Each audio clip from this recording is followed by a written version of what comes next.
이른 아침에 예배의 자리로 나온 우리를 주님께서 크신 사랑으로 맞아 주시기를 바랍니다. 주님께 우리의 마음을 바치는 시간이 되기를 바라고, 우리가 드린 것보다 더욱 귀한 것으로 채워주시는 주의 은혜를 누리는 시간이 되어질 수 있기를 바랍니다. 어제가 6월 25일이었습니다. 다시는 이 땅에 전쟁의 비극이 없기를 바랍니다. 또 우크라이나를 비롯한 세계 곳곳에서 여전히 이어지고 있는 전쟁과 갈등도 어서 속히 종식될 수 있기를 바랍니다. 하나님께서 주시는 진정한 평화가 우리의 삶을 이끌어가는 그 복된 은혜가 우리 삶, 그리고 우리가 살아가는 이 땅에 가득하게 되기를 바랍니다. 엊그제 모처럼 많은 비가 내렸습니다. 아무것도 안 하고 멍하니 비를 바라보는 그런 걸 비멍이라고 할 수 있을지 모르겠는데요, 그렇게 비를 바라보다가 문득 눈에 띄는 게 있었습니다. 제 목양실 창가에 바위치가 있는데요, 이게 굉장히 오래돼서 그런지 창가에서 시들한 그런 모습을 하고 있었습니다. 문득 드는 생각이, 아무리 창 밖에서 많은 비가 내려도 빗소리만으로는 목마름을 달랠 수 없는 거구나, 그런 생각이 들었습니다. 주님의 말씀도 마찬가지일 거라고 여겨집니다. 아무리 주님의 말씀이 내 가까이 있어도 내가 그것을 받아들이지 못하면 그것이 내 목마름을 해결할 수는 없는 일이다라는 생각이 듭니다. 오늘 우리가 나누는 주의 말씀이 내 귓가를 잠시 맴돌다가 사라지는 말씀이 아니라 내 인생에 떨어지는, 내 마음에 떨어지는, 나를 살리는 생명의 말씀이 되어졌으면 좋겠습니다. 여러분들은 어떠셨나 모르겠습니다만, 제 어릴 적에는 정말 하루해가 짧고는 했습니다. 아무것도, 텔레비전도 라디오도 없던 시절이지만 심심하지 않았죠. 저희들이 즐겨 했던 놀이 중에 땅 따먹기 놀이가 있었습니다. 혹시 해보셨는지요? 마당에다가 이렇게 동그랗게 아니면 네모나게 아무렇게나 그 금을 긋고서 한쪽 구석에 자기 집을 만듭니다. 집의 기준은 자기 손가락으로 그어낸, 그게 자기 집이었습니다. 중요한 것은 아주 알맞은 돌멩이를 구하는 것이었는데요, 그 돌멩이를 손가락으로 3번 쳐서 3번째 돌이 내 집으로 들어오면 그 돌이 다닌 공간이 내 집이 되는 게임이었습니다. 참 중요한 게, 큰 땅을 차지하기 위해서 멀리 보낼 수도 있지만 금 밖으로 나가면 소용이 없고요, 금 안으로 갔다 할지라도 3번째 내 집 안으로 들어오지 못하면 아무 소용이 없는 그런 게임이었죠. 어떤 날은 땅을 많이 따기도 했고 어떤 날은 잃어버리기도 했습니다. 한창 땅 따먹기 놀이를 하다 보면 어느새 땅거미가 깔려 들고는 합니다. 그러면 동네를 가득 채우는 소리가 들려옵니다. 자식들 이름을 부르면서 밥 먹으러 들어오라는 어머니들의 목소리였습니다. 아쉬운 마음으로 집으로 돌아가면 어둠이 금방 내리고는 했죠. 그날 땅을 아무리 많이 차지했든 아니면 다 잃어버렸든 그냥 해가 지면 모두 다 놓고 집으로 돌아갔고, 다음 날 또 모이면 금을 지워서 다시 한번 땅 따먹기 놀이를 시작하곤 했습니다. 오늘 소유라는 주제로 말씀을 나누면서 어릴 적 그 친구들과 했던 땅 따먹기 놀이가 떠올랐습니다. 우리의 인생도 마찬가지 아닐까 하는 생각이 들었기 때문입니다. 인생의 해가 저물면 우리가 소유했던 모든 것들 다 내려놓고 우리의 본향으로 가는 것이 우리의 인생 아닐까 하는 생각이었죠. 사람에게는 얼마만한 땅이 필요한 것일까요? 우리가 살아가는 데는 얼마만한 땅이 필요한 것일까요? 한 100평? 300평? 1000평?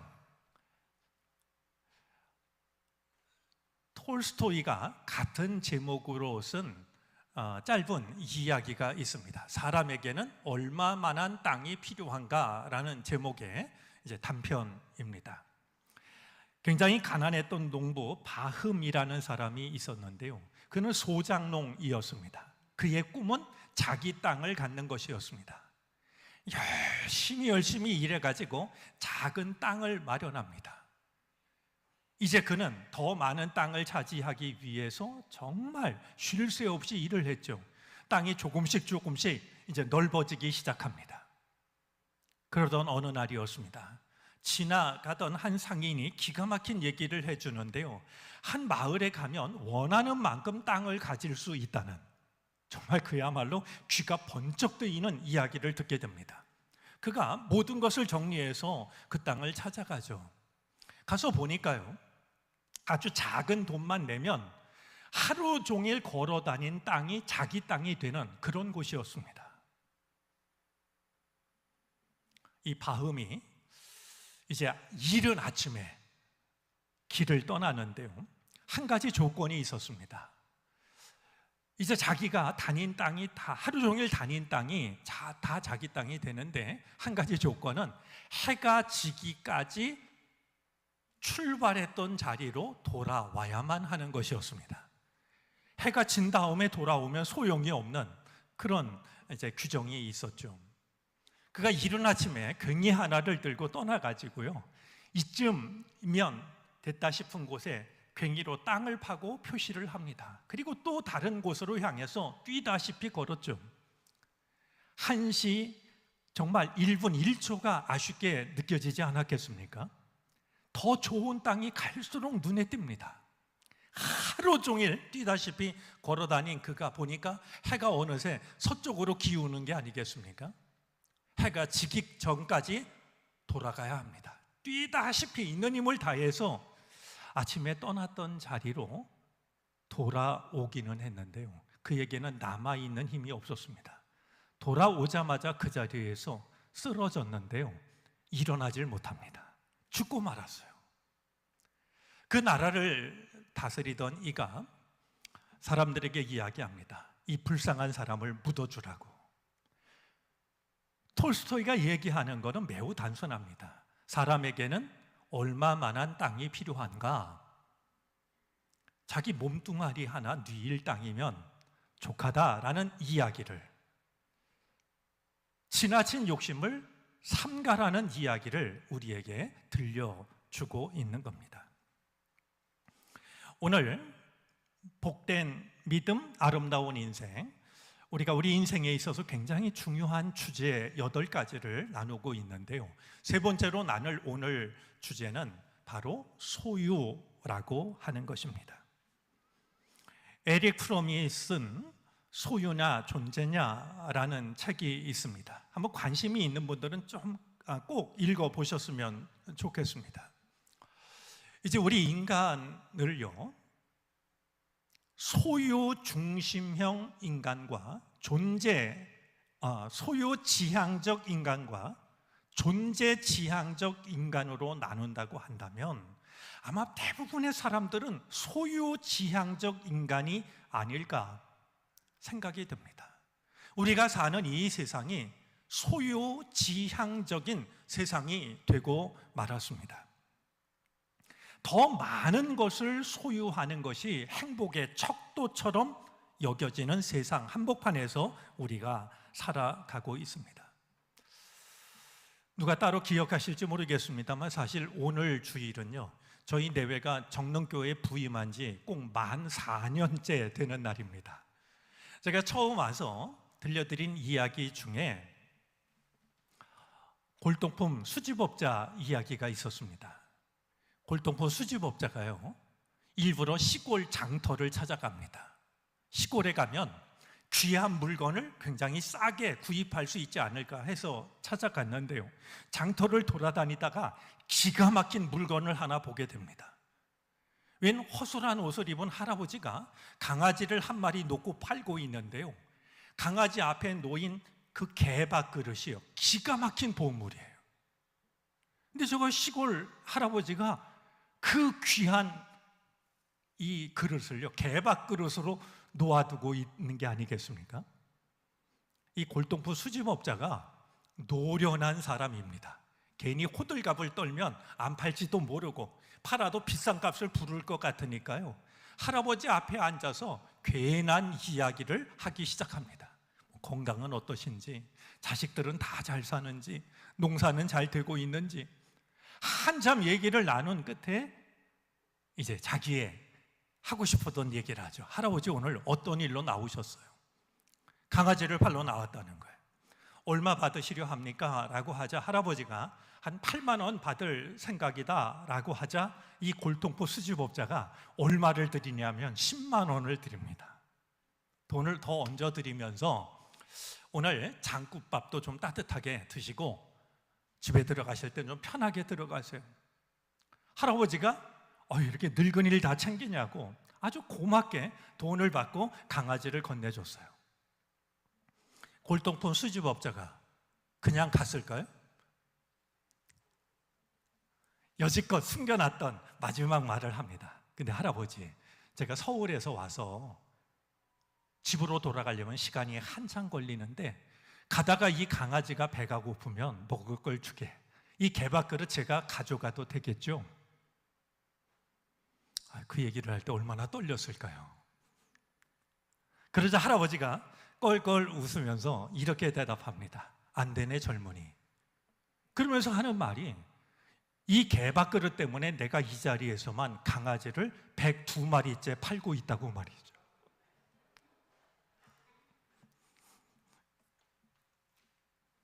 우리가 시골 할아버지라고 업신여겼다가 큰 코 당할 수 있는데요, 오래전에 들었던 이 이야기가 제 마음속에 남아 있습니다. 우리 삶 속에는요, 정말 보잘것없어 보이지만 소중한 것들도 있고요, 다들 소중하다라고 하지만 인생의 마지막 순간에 돌아보면 그렇게 소중하지 않은 것들도 얼마든지 있다라고 하는 것을 생각하게 합니다. 오늘 나누려고 하는 말씀은 소유보다 중요한 것. 우리 삶 속에는 소유보다도 더 중요한 것이 있다라고 하는 것, 과연 그것이 무엇일까라고 하는 것을 오늘 말씀을 통해서 함께 살펴보려고 합니다. 아브라함과 롯은 큰아버지와 조카 사이입니다.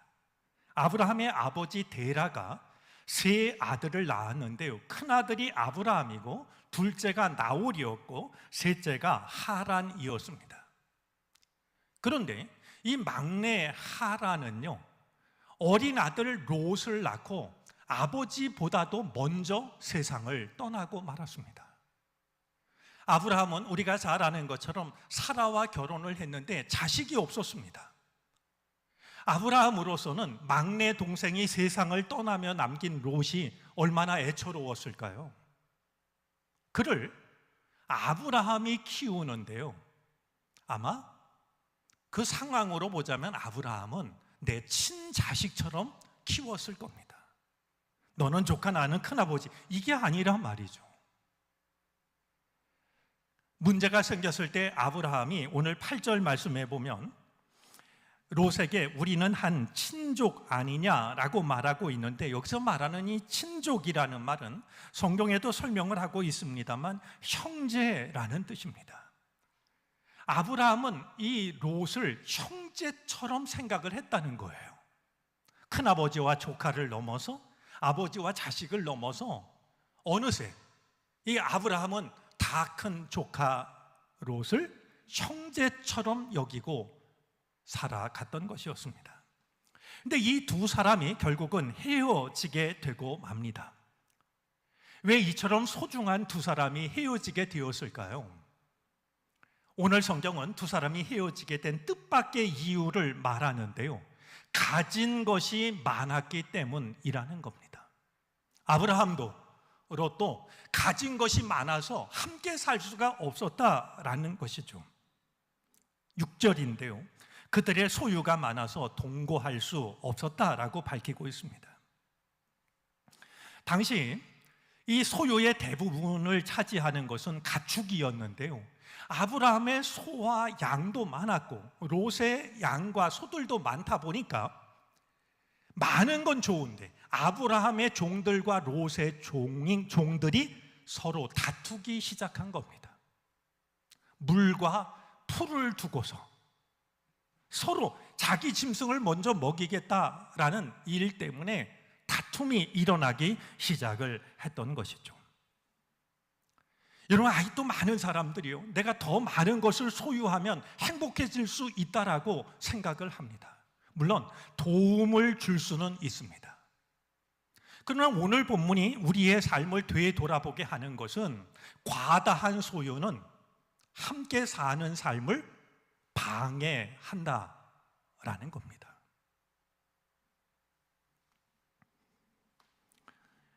가족 간에, 형제 간에, 사랑하는 사람 간에 재산의 문제로 말이죠, 원수처럼 등을 지는 일들을 보는 것은 크게 어려운 일이 아닌 세상이 되고 말았습니다. 그런 점에서 우리 황금을 버린 형제 얘기는 정말 황금과 같은 이야기라고 여겨집니다. 어떤 의가 좋은 두 형제가 길을 가다가요, 커다란 금덩어리 하나를 줍게 됩니다. 두 형제가 싸웠어요. 왜 싸웠을까요? 왜 싸웠을까요? 현실은 그러기가 쉽지 않지만 이야기 속의 두 형제는요, 서로 가지라고 싸웠어요. 동생은 형이 부모님을 모시고 사니 형이 가져야지. 형은 동생에게, 야, 그래도 나는 아버지가 물려주신 논밭 전지가 있지만 너는 남의 땅을 빌리니 이번 기회에 이걸로 내 땅을 마련해라. 결국 부모님을 생각하는 아우의 마음을 형이 받아들여서 형이 가기로 했어요. 그러면 하늘이 가만히 있지 않으시죠. 길을 가다가 또 하나의 금덩이를 줍게 되는데 이번에는 누구께 됩니까? 이번에는 당연히 동생 몫이 되었습니다. 이 집으로 돌아오기 위해서 이제 배를 탔는데요, 그 강 건너에 있는 마을이어서요, 이 배가 강 한복판에 이르렀을 때 갑자기 동생이 자기 품에 안고 있던 커다란 금덩어리를 강물 속에 내던져 버리는 게 아니겠습니까? 형이 깜짝 놀라서 너 뭐 하는 거니? 라고 이야기하자 동생이 말합니다. 형, 나는 우리가 금덩어리를 줍기 전까지만 해도 누구보다 형을 좋아했어. 네 금덩이를 품에 안고 있으니까 말이야, 오늘 형이 없었다면 금덩어리 2개가 다 내게 됐을 텐데. 그런 마음이 자기도 모르게 들더라는 거예요. 내가 이 금덩이를 가지고 형을 시기하는 마음을 가지고 사느니 이거 없이 형을 좋아하는 마음으로 살고 싶어서 버렸다고 말이죠. 얘기를 들은 형이, 아우야, 참 부끄럽구나. 나도 너랑 같은 생각이 들었단다. 형도 금덩어리를 강에 내던졌다는 얘기예요. 아마 요즘 사람이 들으면 도대체 그 강이 어디에 있는지 말이죠, 그거 궁금해할 것 같은데, 이야기 속의 두 형제들은 황금보다도 더 소중한 것이 있다라는 것을 알았고, 알기만 했던 것이 아니라 그것을 지켜내고 있는 것을 보게 됩니다. 자, 이렇게 문제가 되었을 때요, 이 문제를 먼저 나서서 푸른 사람이 아브라함입니다. 여러분, 갈등은 언제라도 생깁니다. 중요한 것은 먼저 나서서 선의로 푸는 게 중요합니다. 그래, 네가 그래 놓고 잘 되나 보자, 골마 터질 때를 기다리는 게 아니라요, 먼저 나서서 선하게 문제를 푸는 게 참 어렵지만 중요합니다.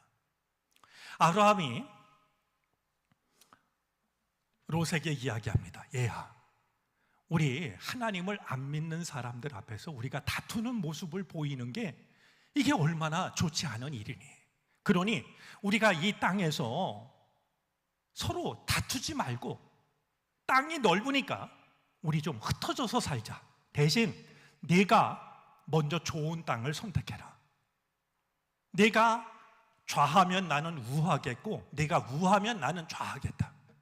네가 먼저 좋은 쪽을 택하면 나는 얼마든지 반대편을 택하겠다, 이야기를 했습니다. 사실 우리가 문제를 푼다고 나서면서도 문제가 더 악화되는 이유는 좋은 걸 내가 숨기고 있기 때문이겠죠. 아브라함은 그렇지 않았습니다. 사실 이 아브라함의 제안이요, 참 좋아 보이지만 저는 최선이라고 생각하지는 않습니다. 왜냐하면 소유가 많아서, 가진 것이 많아서 그 땅에 사는 것이 어려웠다면 소유를 줄이면 되는 거 아니겠습니까? 소유를 포기한다는 것이 얼마나 어려운 일인지를 아브라함은 보여줍니다. 아브라함마저도 말이죠,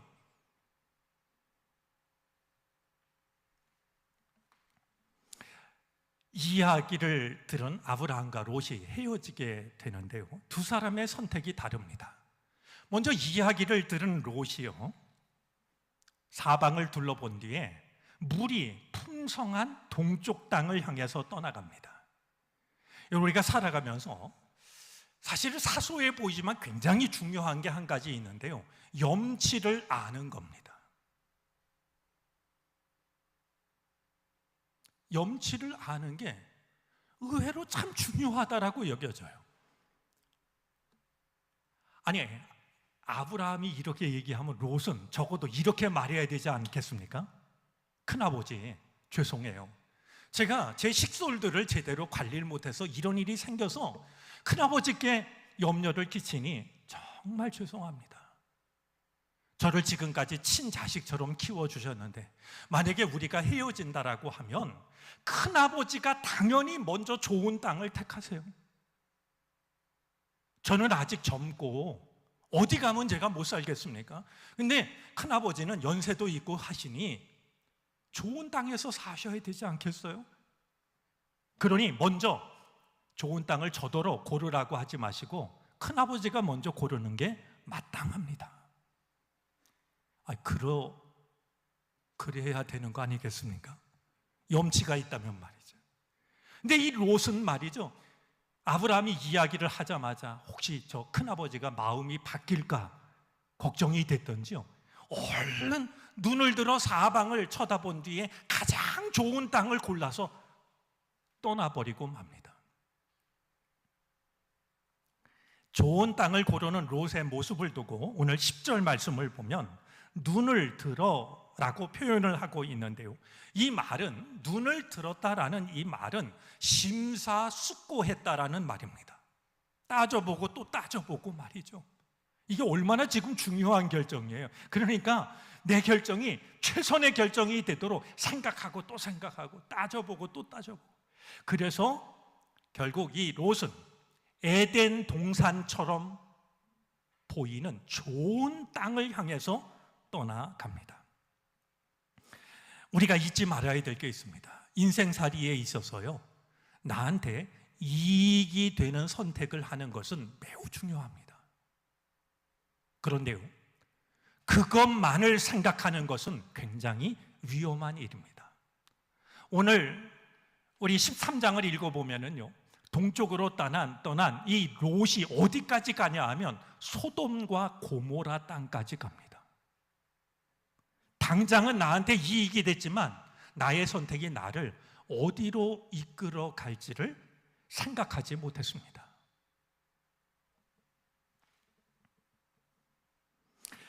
자, 이제 롯이 물이 넉넉하고 에덴 동산처럼 아름다워 보이는, 아마 뭐 나무도 많았을 거고요, 녹지였겠죠. 동쪽으로 떠났으니 내가 좌하면 나는 우하겠다라고 했던 아브라함이 서쪽을 바라보지 않았겠습니까? 보니 모래 언덕밖에 보이지 않는, 참 기가 막히지 않았을까 생각이 돼요. 아브라함은 어떻게 이럴 수 있었을까? 정말 바보 같은 선택이 아닐 수 없는데요, 아브라함은 어떻게 이럴 수 있었을까요? 아브라함에게는 롯이 갖지 못한 믿음이 있었어요. 그것은 나는 어디라도 괜찮습니다, 하나님과 함께하는 그곳이 내게는 최선의 땅입니다 라는 믿음이었습니다.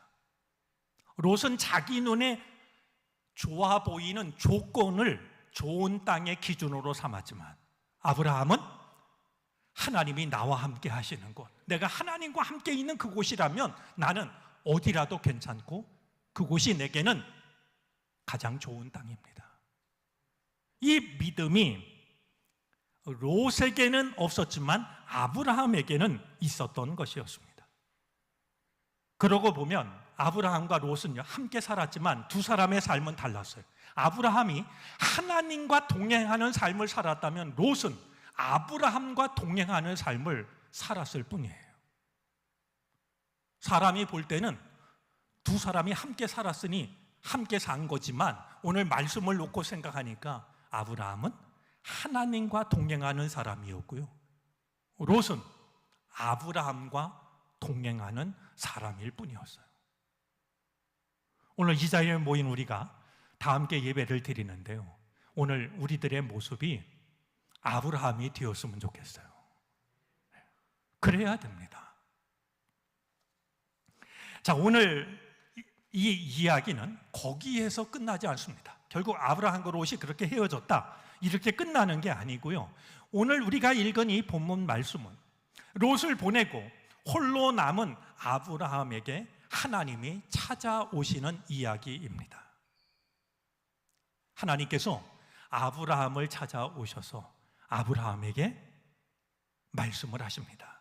그 말씀이 14절부터 17절까지 기록이 되어져 있는데요, 하나님께서 아브라함에게 눈을 들어서 동서남북을 바라보라 하십니다.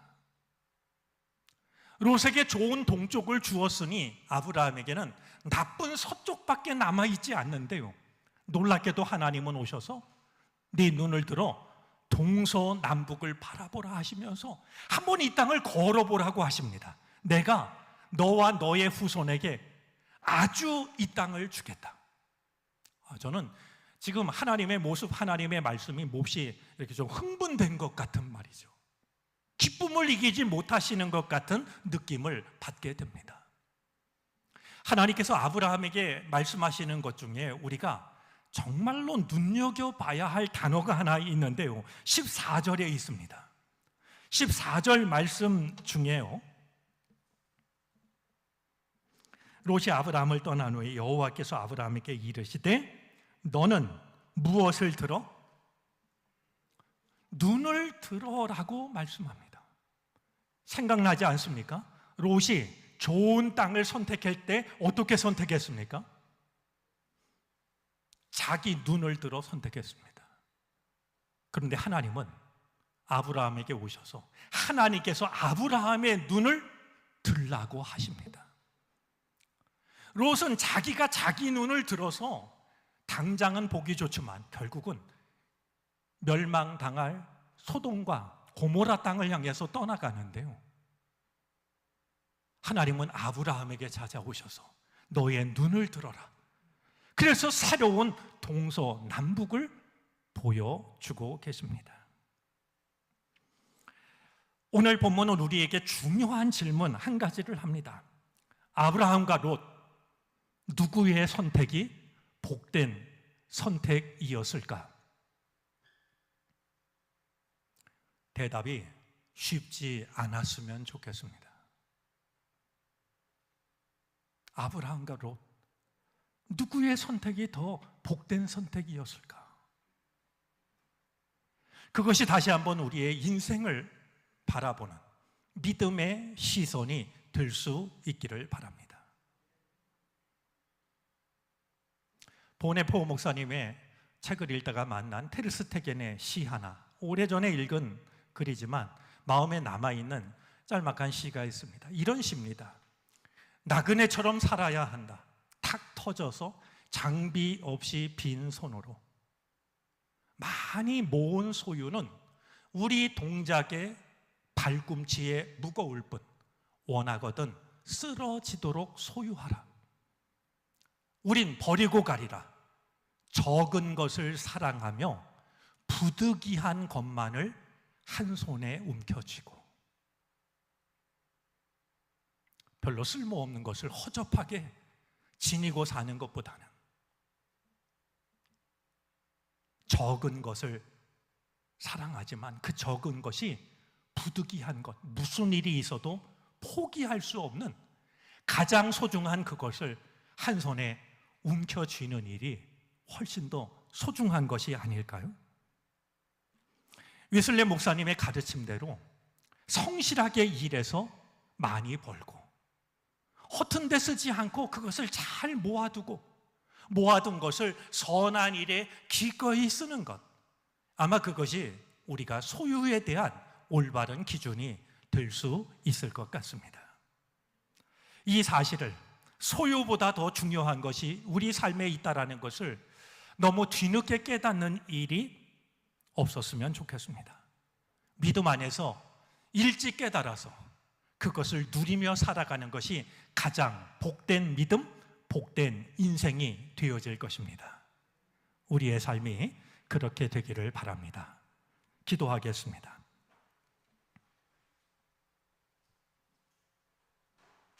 더 많은 소유를 향하여 수많은 사람들이 달려가지만 말씀 앞에 발걸음을 멈추고 소유보다 중요한 것이 무엇인지를 생각합니다.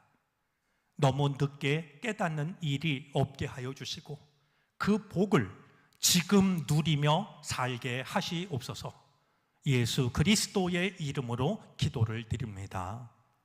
아멘.